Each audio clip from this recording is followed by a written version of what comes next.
नमस्कार दोस्तों, चंद्रयान-3 तेजी से चांद की तरफ अपने कदम बढ़ा रहा है और इसी के साथ इसने आधी से ज्यादा दूरी को भी सफलतापूर्वक तय कर लिया है। अब इंतजार 23 अगस्त का है, जब भारत चांद पर अपना तिरंगा शान से फहराता दिखाई देगा। इस सफलता के लिए भारत का प्रत्येक इंसान प्रार्थना कर रहा है। लेकिन कभी आपने सोचा कि चंद्रयान-3 अपना मिशन पूरा करके धरती पर वापस कैसे आएगा? धरती पर वापस आने पर चंद्रयान-3 को कितना समय लगेगा, या फिर चंद्रयान-3 चांद पर ही रहेगा? दोस्तों, आज के वीडियो में हम इन्हीं सभी सवालों के जवाब जानेंगे। तो चलिए जानते हैं। दरअसल चंद्रयान-3 इसरो का एक ऐसा स्पेस है जिसकी शुरुआत 2014 में हुई थी। फिर 5 सालों की कड़ी मेहनत के बाद चंद्रयान-2 को लॉन्च किया गया, लेकिन दुर्भाग्यवश भारत को सफलता हाथ नहीं लगी। लेकिन भारत को तो सपनों की उड़ान भरनी थी, तो भला वह एक हार से कैसे अपने कदम रोक लेता। फिर से इसरो ने 4 साल कड़ी मेहनत की और चंद्रयान-2 के समय हुई गलतियों को ध्यान में रखते हुए 14 जुलाई 2023 को चंद्रयान-3 को लॉन्च किया। चंद्रयान-3 मिशन ने अब तक चांद की दूरी में से आधी दूरी को सफलतापूर्वक तय कर लिया है और यकीन मानिए कि 23 अगस्त को ये सॉफ्ट लैंडिंग भी कर लेगा और अपने 14 दिन के मिशन को भी सफलतापूर्वक पूरा कर लेगा। लेकिन क्या चंद्रयान-3 वापस लौटेगा? ये जानने से पहले ये जान लेते हैं कि चांद से धरती पर वापस कैसे आया जाता है। दरअसल चांद पर जाकर वापस धरती पर आने की प्रक्रिया को अमेरिका स्पेस एजेंसी नासा ने सफलतापूर्वक की थी। बता दें कि जब अपोलो मिशन 11 के दौरान अंतरिक्ष यात्रियों को पहली बार चांद पर भेजा गया था, तो उन्हें वापस धरती पर भी लाया गया था। 11 जुलाई 1969 को नासा ने सैटर्न 5 रॉकेट अपोलो 11 को लॉन्च किया था, जो कि 21 जुलाई 1969 को चांद की सतह पर सुरक्षित लैंड किया था। चांद की सतह पर सबसे पहले कदम रखने वाले इंसान नील आर्मस्ट्रांग और बज एल्ड्रिन थे और इसी के साथ अमेरिका दुनिया का पहला ऐसा देश बन गया जिसने इंसानों को चांद पर भेजा था। लेकिन इस मिशन का सबसे मुश्किल पड़ाव था चांद से धरती पर वापस आना। नील आर्मस्ट्रांग और बज एल्ड्रिन अपना मिशन पूरा करके वापस अपने स्पेसक्राफ्ट के लैंडर मॉड्यूल इकल पर बैठ जाते हैं।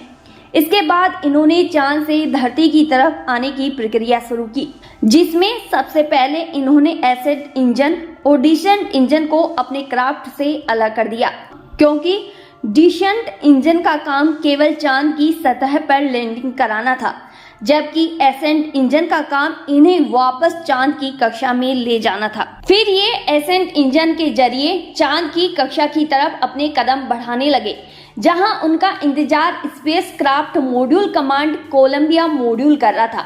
बता दें, जैसे चंद्रयान-3 के विक्रम लैंडर को चांद की कक्षा में प्रवेश करवाने के लिए भारत ने प्रोपेल्शन मॉड्यूल को भेजा है, बस इसी तरह अमेरिका ने अपोलो 11 मिशन के दौरान कोलंबिया मॉड्यूल को भेजा था। एसेंट इंजन जब चांद की कक्षा में पहुंचा तो वह चांद के चक्कर लगाते हुए कोलंबिया मॉड्यूल से जुड़ गया। फिर नील आर्मस्ट्रांग और बज एल्ड्रिन कोलंबिया मॉड्यूल में प्रवेश कर जाते हैं और फिर एसेंट इंजन को कोलंबिया मॉड्यूल से अलग कर दिया जाता है, क्योंकि वजन कम करने के लिए ऐसा किया गया। इसके पश्चात पायलट माइकल कोलियंस ने कमांड मॉड्यूल का इंजन चालू किया और अर्थ इंजेक्शन फेज की शुरुआत की। इस तरह ये वापस धरती की तरफ आने लग गए। लेकिन धरती के वातावरण में प्रवेश करने से पहले एस्ट्रोनॉट्स ने स्पेसक्राफ्ट के सर्विस सेक्शन को कमांड मॉड्यूल से अलग कर दिया, जिससे स्पेसक्राफ्ट का वजन कम हो जाए, ताकि त्रिकोणीय आकार आकृति की वजह से धरती के वातावरण में प्रवेश कर सके। इस दौरान जब स्पेसक्राफ्ट धरती की गुरुत्वाकर्षण की सीमा में प्रवेश करता है, तो ग्रेविटी की वजह से धरती की तरफ तेजी से बढ़ने लगा, तो घर्षण की वजह से इसके बाहरी हिस्सों में आग जल रही होती है। लेकिन इससे सुरक्षित रहने के लिए स्पेसक्राफ्ट की बाहरी दीवारों पर हीट रेसिस्टेंट ब्लॉक पहले से ही लगा दिए जाते हैं।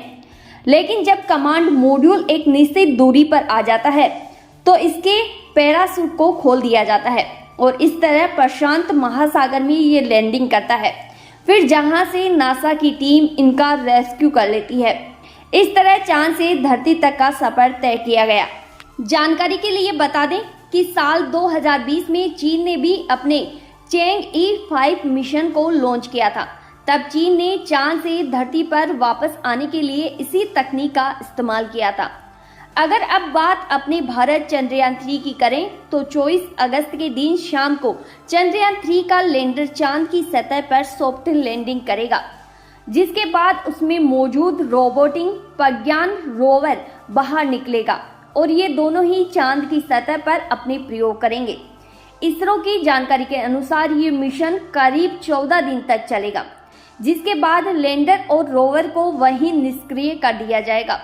जी हां, चंद्रयान 3 को वापस धरती पर लाया ही नहीं जाएगा, क्योंकि इसरो का उद्देश्य केवल चंद्रयान 3 को चांद की सतह पर सॉफ्ट लैंडिंग कराना है और डेटा प्राप्त करने का है। बता दें कि चंद्रयान 3 की धरती पर वापसी होगी ही नहीं, क्योंकि चंद्रयान का काम सैंपल डाटा प्राप्त करने का नहीं है। जानकारी के लिए बता दें कि चांद से धरती पर वापस आने का एक नया तरीका भी अमेरिका ने खोज लिया है और इसका नाम है स्पेस शटल। दरअसल एक स्पेस शटल का आकार एक एयरप्लेन की भांति ही होता है, जो कि चांद से धरती पर वापसी के लिए वैसे ही लैंडिंग करता है जैसे एक हवाई जहाज करता है। हालांकि इसकी रफ्तार काफी तेज होती है, इसीलिए इसके पैराशूट को खोल दिया जाता है। अमेरिकी नासा के पास ऐसी डिस्कवरी नाम की एक स्पेस शटल है जो आज तक 39 बार अंतरिक्ष की सैर कर चुकी है।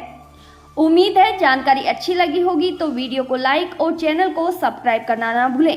साथ ही भारत के चंद्रयान 3 के लिए भी प्रार्थना करना ना भूलें, ताकि चांद भारत की मुट्ठी में हो सके। धन्यवाद।